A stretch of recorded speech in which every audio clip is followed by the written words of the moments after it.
ચાલો કારેલાનું ભરેલા કારેલાનું શાક કરું છું. તમને રેસીપી આપવાની જ છે.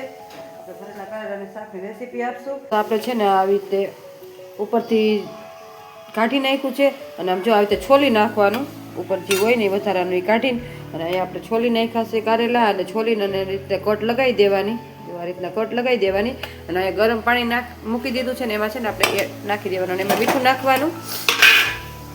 ચાલો તો અને મીઠું નાખીને રાખી દીધું છે. થોડુંક તેલ એડ કરી દેવાનું જેથી કંઈ ઉભરાય નહીં અને થોડીક વાર ખુલ્લું રાખવાનું અને પછી ઢાંકવાનું કેમ કે કઢી વાઈસ હોય ને વહી જાય. ચાલો તો પેલા બફાઈ જાય પછી અને આગળ આપણે પ્રોસેસ કરશું અને તમને બતાવશું. પેલા બફાઈ જાય 4-5 સીટી થવા દઈ ત્યાં સુધી રાખવું. ચાલો તો જો હવે 5 સીટી થઈ ગઈ છે તો આપણે છે ને હવે આ કુકરમાંથી આપણે કારેલા પાણી કાઢી નાખશું. જો આ રીતના બફાઈ ગયા છે.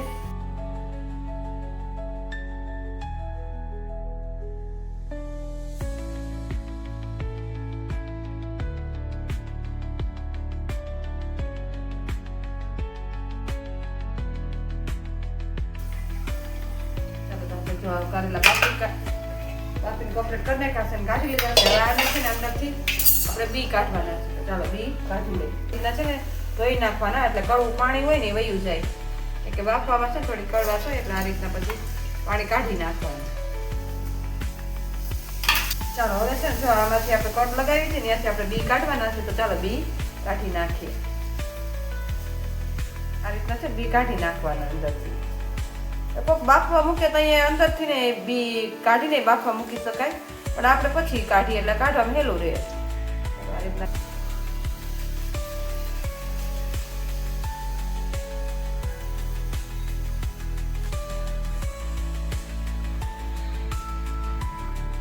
ચાલો તો જો આ કારેલા છે ને આપણે બી બધા કાઢી નાખ્યા છે.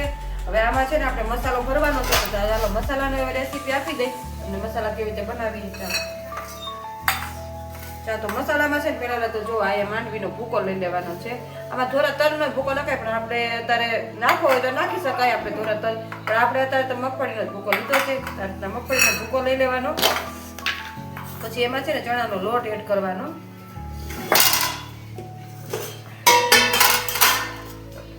ચાલો એમાં છે ને 2 થી 3 ચમચી ચણાનો લોટ એડ કરી દેવાનો. પછી એમાં હળદર એડ કરી દેવાની છે. પછી ધાણા જીરું પાવડર, પછી લાલ મરચું પાવડર આવી રીતે બધું એડ કરી દેવાનું. ચાલો આમાં નાખી દેવાની લસણ વાળી ચટણી જેટલું તમે તીખું ખાતા હોય એ પ્રમાણે નાખવાની. પછી છેલ્લે નાખવાનું નમક એડ કરી દેવાનું. અને પછી એમાં ખાંડ નાખી દેવાની. ગોળ નાખી શકાય પણ એમાં ગોળમાં છે ને થોડુંક એકદમ આમ ઓલું થઈ જાય એમાં ખાંડ કેમ કે આ કડવા કારેલા કડવા હોય એટલે એમાં 2 ચમચી ખાંડ વધુ થોડીક નાખવાની કેમ કે આવે ને કડવા કારેલા હોય એટલે ખાંડ થોડુંક વધુ નાખીએ તો મસ્ત શાક બને. એટલે આપણે ખાંડ એડ કરી દીધી છે.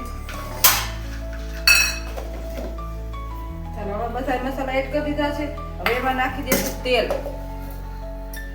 અડધું પાવડું છે ને એમાં તેલ એડ કરી દેવાનું આ રીતના. પછી એને છે ને હાથેથી બધું મિક્સ કરી દેવાનું આ રીતના.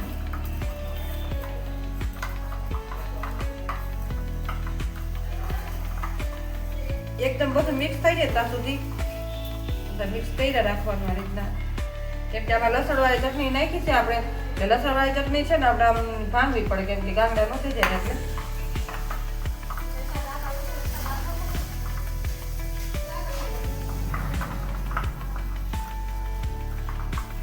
મસ્ત મસાલો રેડી થઈ ગયો છે. જો આ રીતના જો આ મસાલા આપણે રેડી કરી નાખ્યો છે. હવે આ છે ને આપણે કારેલામાં ભરી દઈશું. આ રીતના કારેલામાં તમારે મસાલો બધો ભરી દેવાનો. જો આ રીતના બધા કારેલા આપણે ભરી લેશું.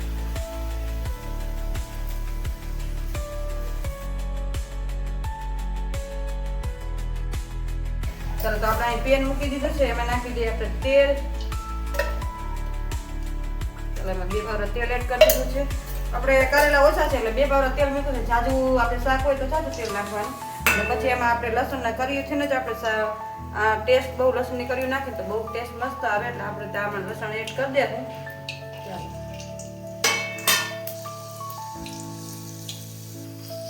ચાલો જો આપણે છે ને જે લસણની કર્યું છે ને જ વઘાર કરશું. તો જો આ આપણું તેલ આવી ગયું છે તો ચાલો એમાં છે ને મસાલો આપણે એડ કરી દઈએ પેલા વહેલા આ રીતના મસાલો એડ કરી દેવાનો છે. ગેસની ફ્લેમ ધીમી રાખવાની, પછી એમાં છે ને થોડુંક પાણી એડ કરી દેવાનું.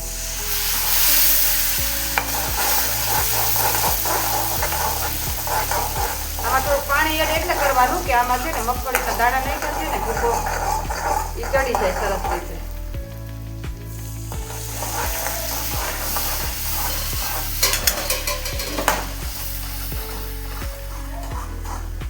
ચાલો તો જો આ અંદર મિક્સ થઈ ગયું છે.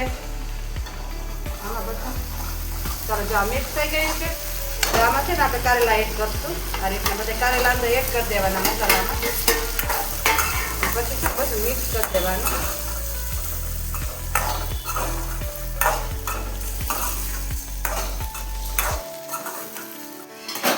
વધારે ગ્રેવી કરવી હોય તો તમે આમાં પાણી નાખી શકો થોડું. આ રીતના પાણી નાખી દેવાનું અંદર. ચાલો આ પાણી એડ કરી દે. થોડીક વાર આપણે ધીમો ગેસ કરીને અને દરેક વાર 5 મિનિટ ઢાંકી દેવું. 2-5 મિનિટ ઢાંકીને પછી જોઈ લેશું કે શાક બની ગયું. હવે આપણે જોઈ લઈએ. જો આ રીતના બધું તેલ ઉપર આવી જાય છે અને જો આ મસ્ત આપણું શાક બની રેડી થઈ ગયું છે. જો આ રીતના બધું જો તેલ ઉપર આવી જાય ને ત્યાં સુધી રાખવાનું. આ ગ્રેવી વાળું આ મસ્ત કારેલાનું શાક બની ગયું છે આપણું. ફેર ગ્રેવી વાળું કારેલાનું શાક જો મસ્ત આપણે ગ્રેવી બની ગઈ છે.